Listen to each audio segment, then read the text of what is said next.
Olá, estudante! Neste vídeo, vamos trabalhar com a temática Origem da Vida. Eu sou o Yuri, sou PIBidiano do curso de Ciências Biológicas. Neste vídeo, vamos trabalhar com o eixo temática Biodiversidade, que engloba os temas História da Vida na Terra e Origem da Vida. Vamos conhecer um pouco mais?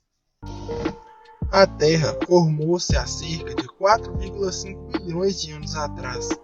Sua superfície era constituída por magma quente. Havia muitas erupções vulcânicas, descargas elétricas, entre outras. Posteriormente, após bastante tempo, as rochas teriam se formado, fato que foi possível devido ao resfriamento da superfície de nosso planeta. As rochas mais antigas que se conhecem datam de 3,9 bilhões de anos atrás, e nelas não foi possível encontrar registro de vida. Os primeiros indícios da existência dos seres vivos em eras geológicas passadas datam de 3,5 bilhões de anos atrás, onde surgiram os primeiros seres vivos, que eram organismos unicelulares, invertebrados e de ambiente marinho.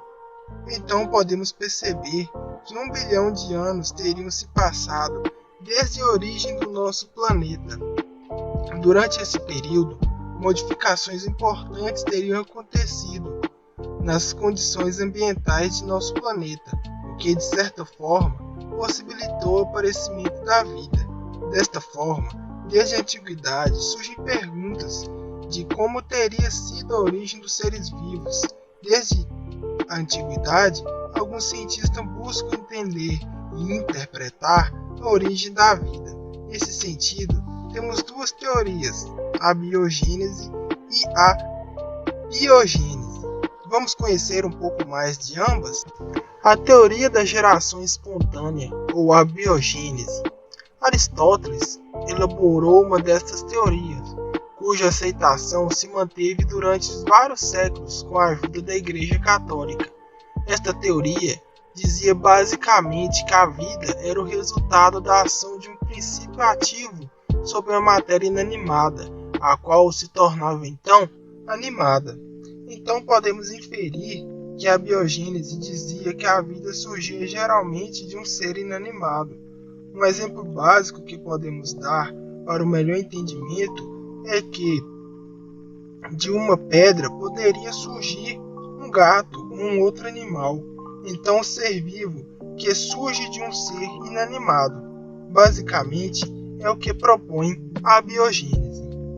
A teoria da biogênese foi questionada por Francisco Redi a partir de um experimento em meados de 1660, e foram uma das primeiras provas contra a biogênese.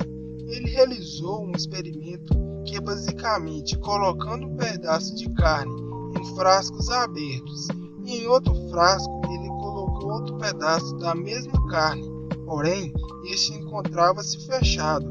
Desta forma, ele pôde observar no frasco aberto que possuíam algumas moscas. Depois de alguns dias, o cientista constatou a presença de ovos, larvas e moscas na carne dos frascos abertos, mas o mesmo não ocorreu com os frascos fechados. Dessa forma, se as moscas fossem formadas pela própria carne, deveriam se formar em todos os frascos. Como isso não ocorreu, Redi provou que as moscas não se desenvolvem na carne, mas provêm do ambiente. A mesma explicação dada para o aparecimento da mosca na carne é válida para todos os bichos dos frutos. Outros animais, possivelmente insetos, botam seus ovos nos frutos e lá encontramos suas larvas. O experimento de Pasteur. Em meados de 1860, através de seus experimentos, Louis Pasteur, com os balões do tipo pescoço de cisne, conseguiu provar definitivamente que os seres vivos originavam-se de outros seres vivos. O que ele fez foi basicamente, tomando como base os cientistas da época, ele ferveu um caldo nutritivo em um frasco. Após ferver o caldo, não havia nenhuma vida no frasco aquecido. E isso foi muito importante para comprovar a biogênese. Então esse experimento de Pasteur mostra que um líquido, ao ser fervido, não perde a força vital, como defendiam os adeptos da abiogênese, pois, quando o pescoço do balão é quebrado após a fervura do líquido, há o aparecimento de seres vivos novamente. Biogênese é o nome dado para a teoria que visa explicar a origem dos seres vivos. Biogênese é a formação de um ser vivo a partir de outro ser vivo semelhante. A vida somente é originada onde há uma forma de vida pré-existente. A aceitação da hipótese da biogênese gerou um novo questionamento. Se todos os seres vivos surgem de outros pré-existentes, como surgiu o primeiro? Para responder essa pergunta, temos que retomar a história da evolução de nosso planeta, contada de modo resumido anteriormente. Nosso planeta não surgiu apresentando as mesmas condições ambientais que temos hoje, mas sim condições muito distintas. Segundo os registros encontrados nas rochas, foram necessários cerca de 1 bilhão de anos para que as condições ambientais se tornassem propícias ao aparecimento da vida. Como então teriam surgido os primeiros seres vivos nas condições ambientais de nosso planeta há cerca de 3,5 bilhões de anos atrás? Para isso, algumas teorias foram levantadas ao longo dos anos para tentar responder essa pergunta. Falaremos um pouco sobre elas a seguir. A teoria cosmozoica ou panspermia diz que os seres vivos não se originaram na Terra, mas em outros planetas e foram trazidos para cá por meio de esporos ou formas de resistência, aderidos a meteoritos que caíram e continuam a cair em nosso planeta. Ou seja, essa teoria diz basicamente que a vida teria surgido através de esporos vindos do espaço, provenientes de meteoritos. Já a teoria de Oparin, que propôs que os primeiros seres vivos surgiram a partir de moléculas orgânicas que teriam se formado na atmosfera primitiva e depois nos oceanos a partir de substâncias inorgânicas.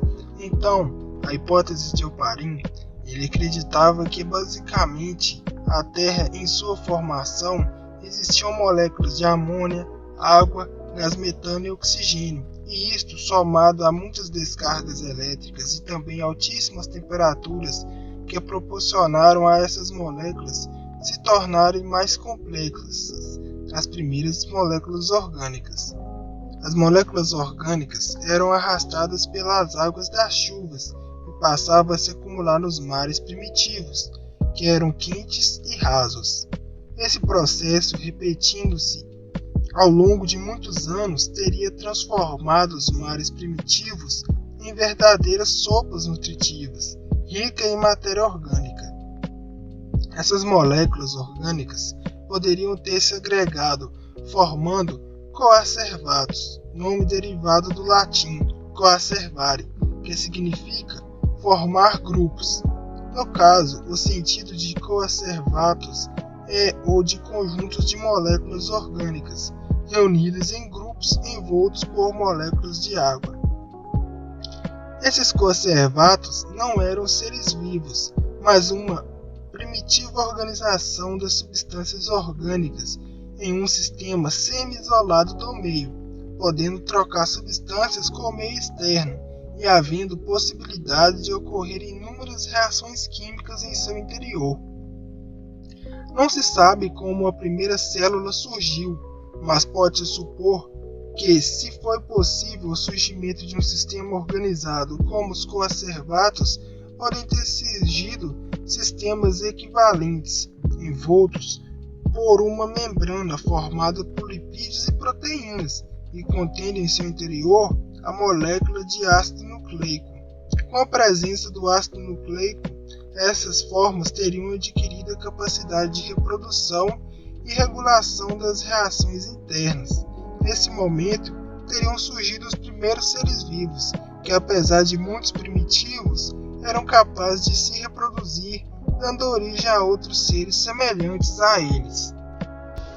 No experimento de Miller-Urey, foi construído um aparelho que simulava as condições da Terra primitiva e introduziu nele os componentes que provavelmente constituíram a atmosfera naquela época: amônia, hidrogênio, metano e vapor d'água. Este experimento foi importante para dar respaldo à hipótese de Oparin. Desta forma, eles conseguiram demonstrar que poderia ser possível aparecerem moléculas orgânicas através de reações químicas na atmosfera, utilizando os compostos que poderiam estar presentes nela. Com este experimento, foi possível testar a hipótese de evolução gradual dos sistemas químicos. Então, podemos perceber que com este aparelho, que simulava as condições da atmosfera primitiva, onde se colocou os gases que estavam presentes naquela atmosfera primitiva. Ao fim do experimento, Miller verificou uma mistura de moléculas orgânicas e inclusive aminoácidos. Aceitando-se a hipótese de evolução gradual dos sistemas químicos, as primeiras formas de vida eram heterótrofas, originadas em um ambiente rico em substância orgânica, mas sem oxigênio. Desta forma, temos a hipótese heterotrófica. Ela diz que as primeiras formas de vida eram heterótrofas, originadas em um ambiente rico em substância orgânica, mas sem oxigênio. Considerando a falta de oxigênio, supõe-se que esses seres vivos deveriam ser anaeróbicos, obtendo energia por fermentação. Então, o primeiro ser vivo seria unicelular, procarionte, anaeróbico, heterotrófico e fermentador. Com a fermentação, a quantidade de CO2 liberada começou a aumentar. À medida que o tempo passava, a disponibilidade de alimento reduzia-se e os sistemas químicos continuavam a evoluir, com processos cada vez mais complexos. Nessa etapa, devem ter surgido os primeiros seres capazes de utilizar gás carbônico, energia luminosa e água para a fabricação de seus compostos orgânicos, surgindo assim os seres autotróficos fotossintetizantes, que produziam seus alimentos através da fotossíntese.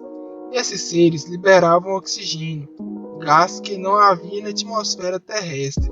Somente a partir daí e do aumento da complexidade dos sistemas químicos é que surgiram os primeiros organismos heterotróficos aeróbicos, que faziam respiração aeróbica. Esses organismos não são capazes de produzir seu próprio alimento e utilizam substância orgânica e oxigênio para a liberação de energia. Tanto a fermentação como a fotossíntese e a respiração aeróbica são processos que permaneceram ao longo do tempo, ocorrendo mesmo nas condições atuais da Terra.